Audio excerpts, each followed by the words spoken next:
শুরুতে বলছিলাম যে আজকে এমন একটা দিন, আজকে অত্যন্ত লজ্জার কলঙ্কের দিন। আমরা যারা ভারতীয় বাঙালি, তাদের কাছে বাংলাদেশ মানে এখনো পর্যন্ত একটা দেশ, যে দেশটা বাংলার দেশ, বাঙালিদের দেশ, গোটা দেশটা বাঙালিদের।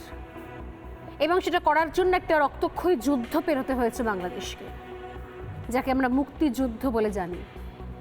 ভাষা আন্দোলন থেকে সূত্রপাত হয়েছিল যার, তারপর অন্তত 20 বছরের মধ্যে একটু একটু করে সেটা যুদ্ধের রূপ নিয়েছিল।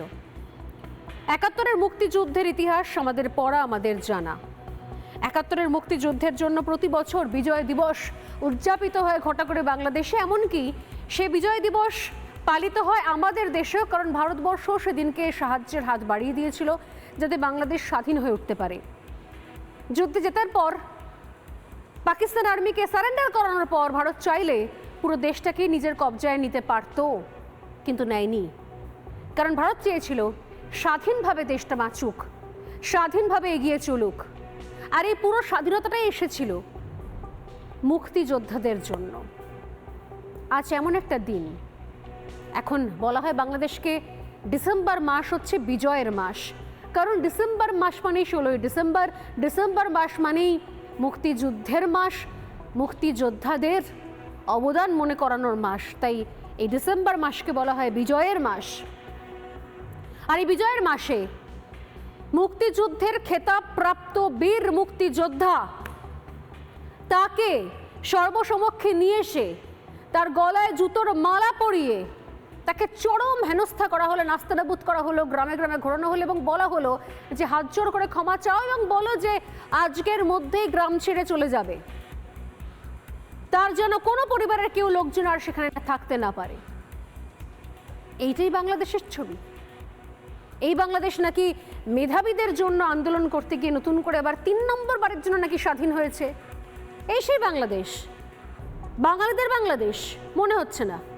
মনে হচ্ছে এই যে বাংলাদেশ, এই বাংলাদেশ আসলে পূর্ব পাকিস্তান, সেই পূর্ব পাকিস্তানের বাংলাদেশ, পাকিস্তানের খান সেনাদের বাংলাদেশ, রাজাকারদের বাংলাদেশ, রাজাকারের নাতিপুতি বাচ্চা কাচ্চা তাদের বাংলাদেশ, খান সেনাদের সমস্ত অবৈধ শিশুদের বাংলাদেশ, অবৈধ সন্তানদের বাংলাদেশ, সেই সমস্ত অবৈধ সন্তান যা খান সেনাদের ধর্ষণের জন্য গর্ভে এসেছিল, যাদের গর্ভপাত করানো যায়নি, তাদের বাংলাদেশ। কোনটা কোনটা? যে বাংলাদেশে মুক্তিযোদ্ধাদের অপমান করা হয়, যে বাংলাদেশে শহীদ বেদিকে অপমান করা হয়, সে বাংলাদেশ কাদের বাংলাদেশ? এতদিন পর্যন্ত তো বিষয়টা ছিল যে শুধুমাত্র শেখ হাসিনা এবং তার পরিবার, মেয়ের অপরাধ, মেয়ের নাকি লুটপাট, তার জন্য বাবার মূর্তি ভাঙো, বাবার মূর্তির মাথার উপর উঠে প্রস্রাব করো, জায়গায় জায়গায় সমস্ত বঙ্গবন্ধুর মূর্তি ভেঙে দাও। যুক্তি কি? নাকি মেয়ের শাসনকালে দুর্নীতি হয়েছে, লুটপাট হয়েছে। কিন্তু প্রশ্ন একটাই, আজ সোজা সাপটা সোজাসুজি প্রশ্ন, মুক্তিযুদ্ধ শুধুমাত্র বঙ্গবন্ধু মুজিবুর রহমানের ছিল? মুক্তিযুদ্ধ শুধুমাত্র মুজিব রহমানের ছিল আর তার পরিবারের ছিল? মুক্তিযুদ্ধ শুধুমাত্র আওয়ামী লীগের ছিল? মুক্তিযুদ্ধ কারোর বাবার নয়, কারোর কোনো একজন পরিবারের অবদান নয় মুক্তিযুদ্ধ। তাহলে এখন কি করে শুধুমাত্র আওয়ামী লীগের পৈতৃক সম্পত্তি হয়ে গেল মুক্তিযুদ্ধ এবং তার ইতিহাস? সেই সময় যাকে আমরা মেজর জিয়া বলে জানতাম, পরবর্তীকালে যিনি বিএনপি তৈরি করেছিলেন, বাংলাদেশ ন্যাশনাল পার্টি, তার কোনো অবদান ছিল না মুক্তিযুদ্ধে?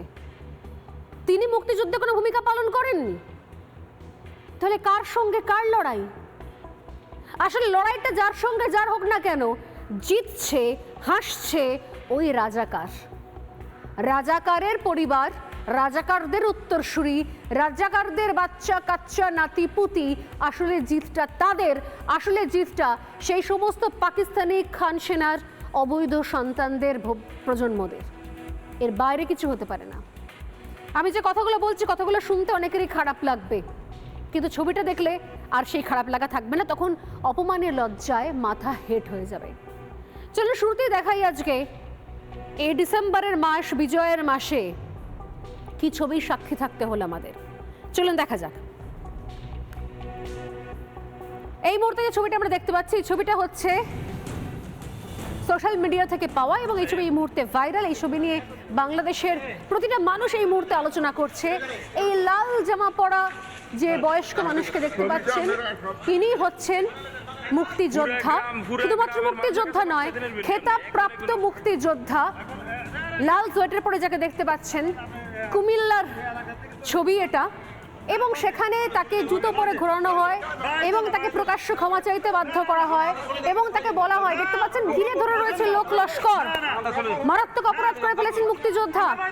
তাকে ডেকে এনে সর্বসমক্ষে অপদস্থ করা, তাকে হাত জোর করে ক্ষমা চাওয়ানো এবং তার গলায় জুতোর মালা পরিয়ে তাকে গ্রামে ঘোরানো।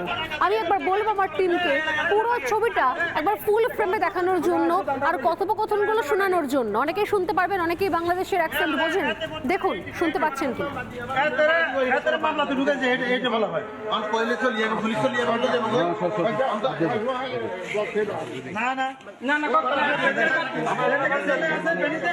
আপনি এই যে গত 10 বছর যেখানে ছিলেন, 8 বছর ওখানে দেখবেন আওয়ামী লীগের আমলে তো আপনি ছিলেন না।